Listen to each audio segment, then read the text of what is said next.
welcome to Speaking of Caregiving. I'm Ben Earman, your host of Senior Resource Association's talk show. Each week, we'll discuss topics that will help you and your family to meet the demands of daily caregiving. Thank you, as always, to New Vision Eye Center of Vero Beach for sponsoring our show. We are so very thankful for their sponsorship and all the support that they give to Senior Resource Association. Today, we have a great show for you. I have a wonderful guest for you. Her name is Lauren Koff, and she is the vice president and co-founder of Mind&Melody Incorporated. And today, we are going to discuss music enrichment for older adults and the programs that Mind&Melody does on the Treasure Coast. So welcome, Lauren. Thank you so much for having me today. Thank you for being here. And so I was telling her when we first got here, I said, I hope that you're not traveling from like Gainesville or Miami, because I was reading their website and you guys are all over. And you are local, though. You are in... So I'm actually in Port St. Lucie, but we're all over Florida at this point. We have programs in Miami all the way up to Tallahassee. We have over 20 healthcare facilities that we work with, and in that, it's about 9 cities across the state. Across the state of Florida? Yes. Wow. So you weren't coming from Miami or Gainesville? No, I was not coming, thankfully, from anywhere too far today. Well, good. I'm so glad that you could be here today to join us to talk about this. And this is an interesting topic because I think a lot of people just always assume that it's just music therapy. And we all know about music therapy and how music therapy is so beneficial to older adults. But what you're doing is slightly different, and it's in music enrichment. So tell us a little bit about your company and the difference between the two. Absolutely. So when Christine and I started this back in 2014, we did a lot of research on music therapy. Christina's original idea was, what if we teach dementia patients how to play instruments? And that was such a novel, interesting idea to me. I thought, wow, let's see if we can do that. So we started looking into music therapy, found that, wow, there's really this profession. There's a ton of science behind it. Okay, how can we do similar to what they're doing, but involve the community?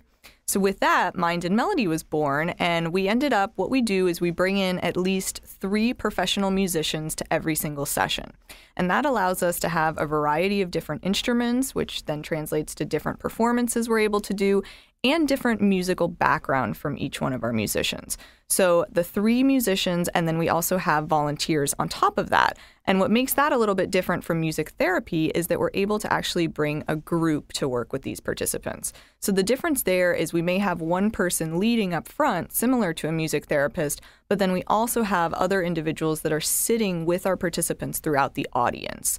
So they're able to interact with them very much on a one-on-one basis and sit there, have a conversation, reiterate the concepts that we're teaching in the front, and really create that intergenerational relationship between our team and the participants. So instead of one person, because music therapy then is just more one-on-one. Exactly. And so if they are doing it in front of a group, they don't have the opportunity to be able to get to interact with the group. Yes. I think that's great. So Christina, you were mentioning, is your partner in this. Yes, and she's down in Miami. And she's in Miami. We get together maybe about once a month. Otherwise, everything is done online. It's really been great. We both have very remote offices, and we have at this point about 200 team members between our hired professional musicians and our volunteers. So we manage all of those from Tallahassee down to Miami. She manages all of Miami area, and then from about there up, I handle the rest of it. And so, where did you both go to school, and like where did this idea idea come develop? from? That's a fun story. So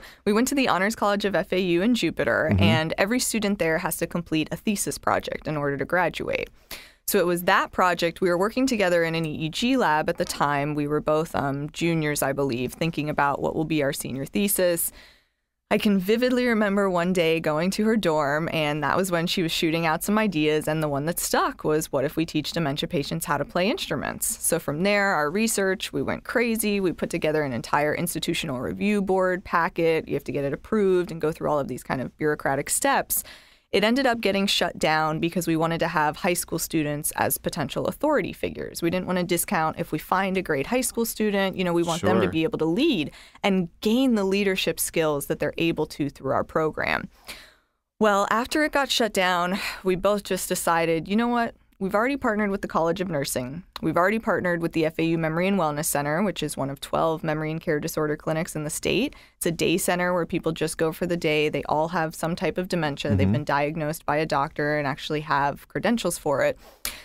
we figured, let's just try it. So we did completely separate theses. They could not have been more different. Christina's background is in biochemistry, so she was in the lab with mice. My background is in psychology, so I was putting together this psychological research and testing people with entitlement and ethics and privilege. But together, we brought our love for the brain and music. So we started doing this, and it was about... neither one of you have a music background. Well, Christina's been playing the cello since she was 10. So she has more than a decade worth of music experience, but not necessarily a formal education. Right. She took classes. She did everything up until that point. But our backgrounds in school, were much more on the science side. You didn't major in music. Exactly, yeah. So that's I really am not a musician. And I say that openly and proudly, really, because to me, it's something that I envy, and I have just great warmth and joy for anyone that can do it. Your company it's an incredible thing. It's about, like you were saying, it's about the dementia patients in the brain. Exactly. And that is your background. And so you all are hiring then out musicians to be able to... Yes, we hire musicians to deliver it, and then our volunteers can be musicians or non-musicians. We actually really encourage people, even if you don't have a musical background, the concepts that we are teaching are so basic that if somebody with dementia can pick it up, you can pick it up too. Sure. Because music is hard. I know. I'm a musical theater major myself, so I'm a singer and actor, and I read music and know music. And music is not for everybody, but in order to learn it. But musical is the universal language, though. Exactly. Everybody enjoys it. All different types. So do you do all different types of music? Yeah, we typically tend to stick to songs from the 20s to 60s because that's what our participants respond best to. It's when they're able to think back to those memories in that time period. One fun story, the other day when we were in a music session, somebody was performing, I think she was performing a couple songs on her flute from the Phantom of the Opera. And after that song was done, I think she was doing the theme song for it, one of our participants turned to one of our team members and said, "Oh, wow, you just took me back to the night that my husband proposed to me. We had just seen a New York musical beforehand." And her bringing that back, you could see that joy in her eyes and that memory there again. And it was just like, wow, this is why we do what we do. That's so cool. So it's all then trained musicians that are doing this for you. And does it consist of singing, playing instruments? I mean, there's all kinds, right? All of the above. Yes, we do sing-alongs, which are great. We do lots of performances as well. We kind of try to break it up throughout our session. So we'll do a little bit of teaching. How long is a session? Sessions are typically an hour long. Okay. So we'll do a little bit of teaching. We'll do a little bit of performing, a little bit of teaching, a little bit of singing. Usually we start and end with sing-alongs so that it's warming up, getting them going, and then also it's wrapping it up in a happy, fun way to end. Sure. And is this, because, our listeners listening to this, and it's a lot about the caregivers and things to find for the loved ones that they're caring for.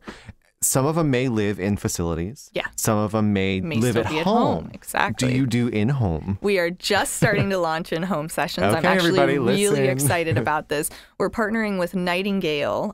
They are a home health agency. And we're going to be providing in-home sessions for their clients beginning in October. So that'll be the first time we try that out. But I'm very excited about it. I think it'll be a really good opportunity for us to work with the aging in place population and really cater it to that individual. I'm very excited to see how we implement it and what it'll look like. But yes, we are in the process of starting that. At this point, we have just been in healthcare facilities, but every once in a while work with somebody one-on-one. And I think this is just the next great step to that. We're in the Treasure Coast now, so Nightingale will primarily focus on the Stewart area, but then once we get that going, we'll start branching out to everywhere else. They have services as well. Because they're mainly located out of, their main office is in Stewart, correct? It's in Hope Sound, but they focus Stewart. They do Stewart all the way up to Vero, I want to say, and then down in Palm Beach as well. I do know, they just actually did start an office here in Vero, up on Beachside on Cardinal Drive.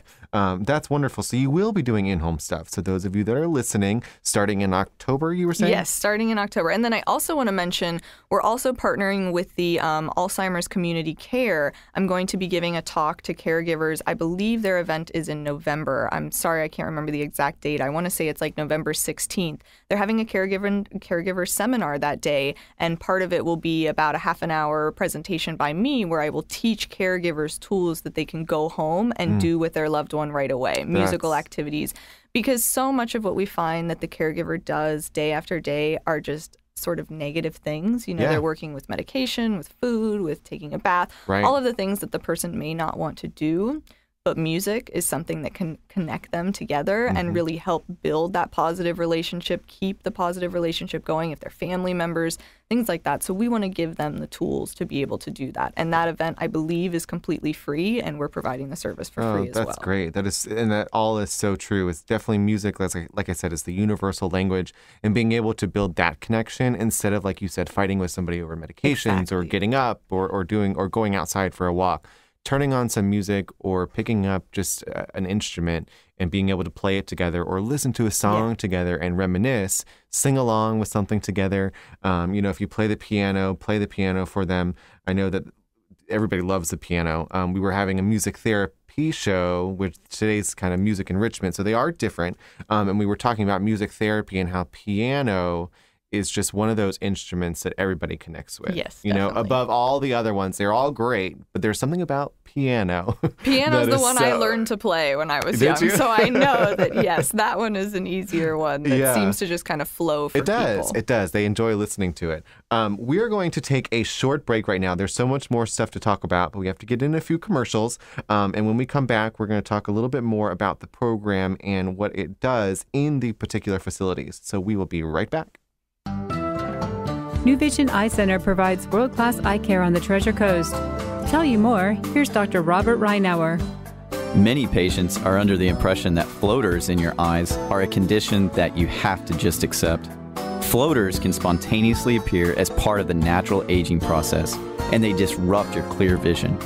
Some have had a laser treatment that does not remove the floaters.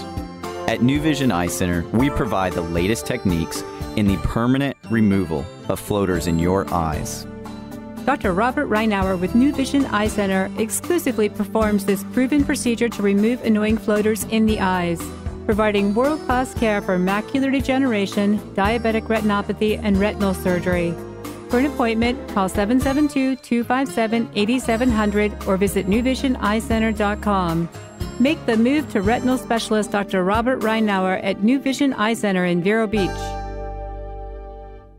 Of all the summer camps, Christie's gets the gold. It's Christie's Summer Games Day Camp for children age 5 to 12. Your little athlete will do flips for gymnastics, swimming, skating, arts, and crafts. It runs weekdays from 9:30 to 3 starting June 26th. And join Christie's for Summer Princess Dance Camp. 5 afternoons of tap, ballet, and jazz with crafts and games for kids age 5 to 9. Princess Dance Camp is July 17th through the 21st from 12:30 to 3:30. Sign up today at Christie's Fitness in Vero Beach. Online at christiesfitness.com.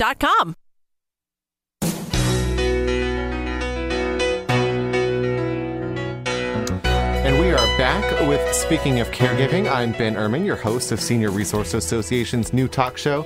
Today we have a great show for you. If you are just joining us, I am talking with Lauren Koff, who is the Vice President and co-founder of Mind&Melody Incorporated, which is here on the Treasure Coast, actually many different areas, not just the Treasure Coast. It's actually all throughout the state of Florida, up to Tallahassee, down to Miami.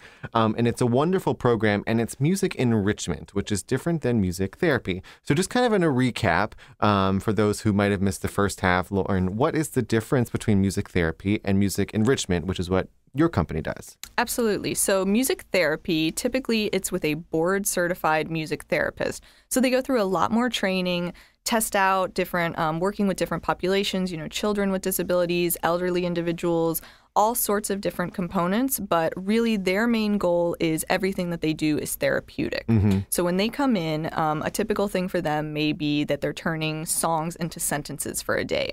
So they'll take a song, they'll keep the melody of the song, but remove the words and turn those words into different sentences that people would be trying to talk. So somebody who may be nonverbal or very close to nonverbal, if they're able to still sing along to their favorite songs, then they'll be able to take that melody and build sentences on top of it, and usually it flows very seamlessly. Now, things like that really tend to work better when you are doing it one-on-one. Mm-hmm. They also work with groups and do a lot of sing-along activities, things like that. The biggest difference between music therapy and what we do, what we call music enrichment, is that we're bringing in the community. So our kind of line is music, or Mind&Melody transforms lives through the love of music and community, one mind at a time. So what we're trying to do is bring in outside people, typically trained professional musicians, to be able to provide our service. We give them all of the tools, we give them the curriculum, show them how to build on it. But what is really different is that we're able to have a team in there, and we're able to have individuals sitting one-on-one with participants in the audience so that they're able to interact and have, just to look over and see somebody young smile can bring a huge amount of social impact. So it's like a big music class in a way. Like when you were in elementary school, high school, it's a big music class. That's exactly what it's like. And it also gives them a sense of purpose that we found. We have one woman who, when we did our promotional video, we had to get, obviously, consent for all of our participants to be in it. And we left a little box for a comment section.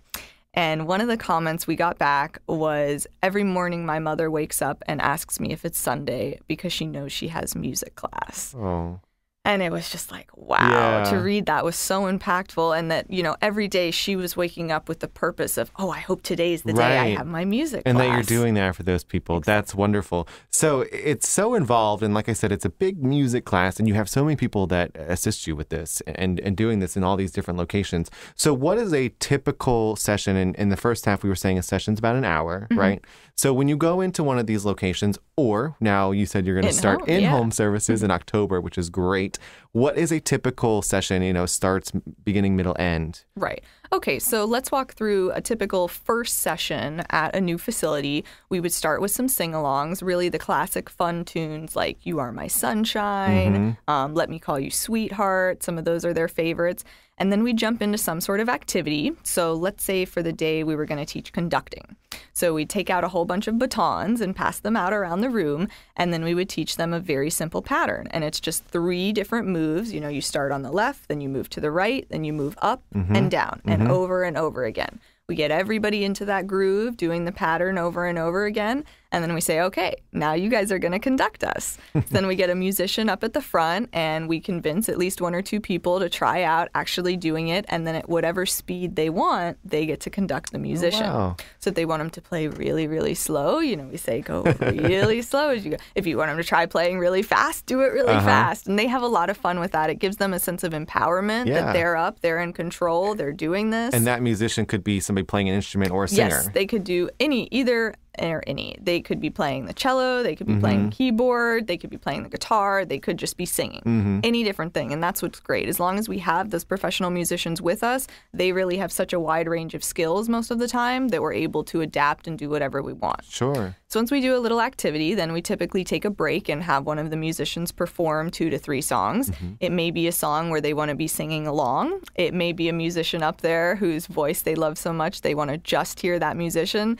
It's hilarious to me when I'm in a facility and the person starts performing and we've got somebody that wants to sing along, and then there's another participant that's like, no, shh, I want to hear the performance only. And, they're arguing over that. And it's like, we want everybody involved, Right. So that's 5 to 10 minutes, and then we'll go back into an activity. So we will sometimes talk about things like dynamics and break it down very, very simple.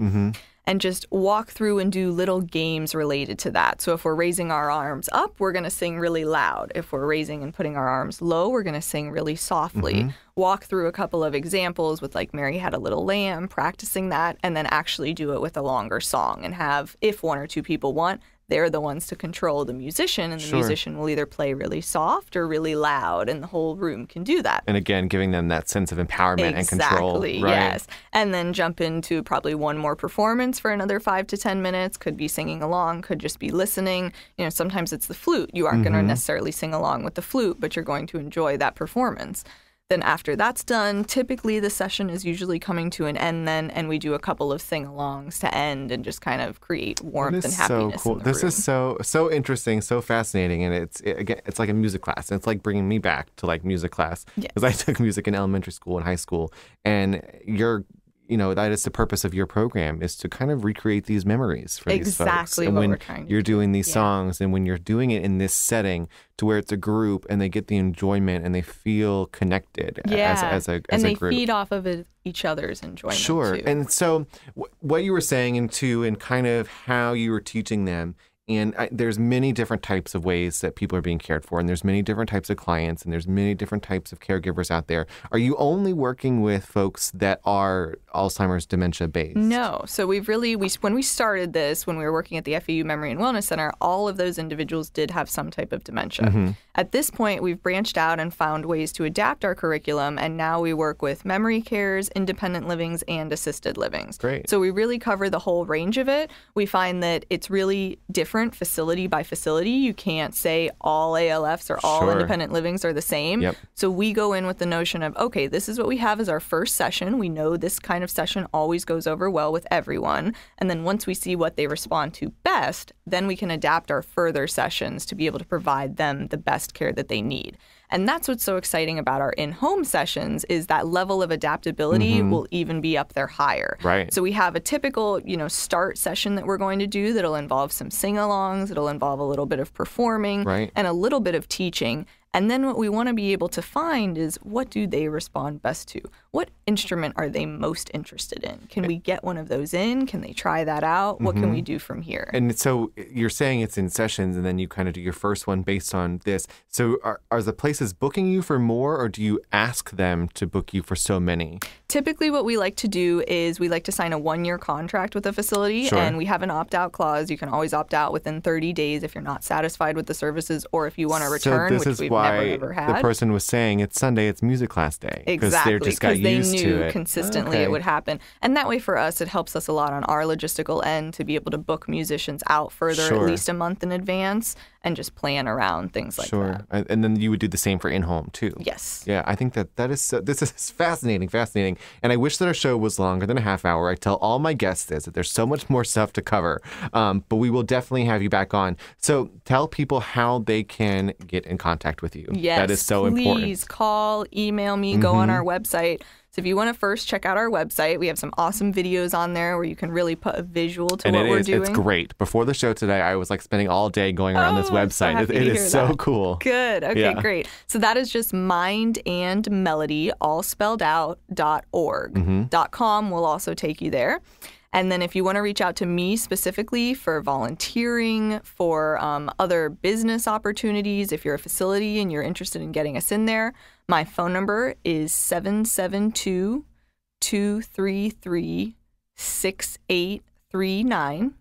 And my email is Lauren, LAUREN, @ mindandmelody.org. And it's and then A-N-D. Yes, A-N-D, spelled out. So no ampersand signs or anything. Mindandmelody.org. Yes. Is the website. And then your email, again, is just Lauren, LAUREN, @ mindandmelody.org. Great. And so speaking in the show, obviously you guys will travel.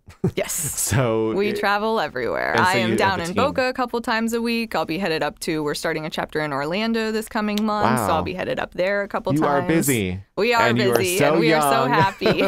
You have the energy to do this still. And that is wonderful. And it's a wonderful thing that you are doing for these folks and for these facilities, because I know a lot of places always want to get music into their buildings. They always want to get music into their buildings. And I think it's great that you're starting an in-home because they want to be able to do something fun, as you were saying, instead of stopping the fighting of get up, let's go outside, let's go for a walk, take your medicine, take a bath. Yeah. They want to be able to have that time. And also for their caregiver, it's going to be a little bit of time for them to relax. Exactly. Because you're going to come in and take over while they can go and take their break. I think that it's a wonderful, wonderful program. We definitely want to get you into Senior Resource Association, into our adult daycares in Vero and Sebastian. So thank you so much, Lauren. What a wonderful show today, full of wonderful information. Definitely look up Mind&Melody online and get information on how they can come to your facility or even to your home to help you with some music enrichment. So thank you again for being on the show today. And thank you, as always, to New Vision Eye Center for sponsoring our show. We will talk again next week with an all-new guest and a new topic. And if you have any questions, you can email them to info@sramail.org, and we will answer them on air if we receive them from you by next week. Thank you for joining us on Speaking of Caregiving, and we'll talk again next week. Thank you so much. Thank you.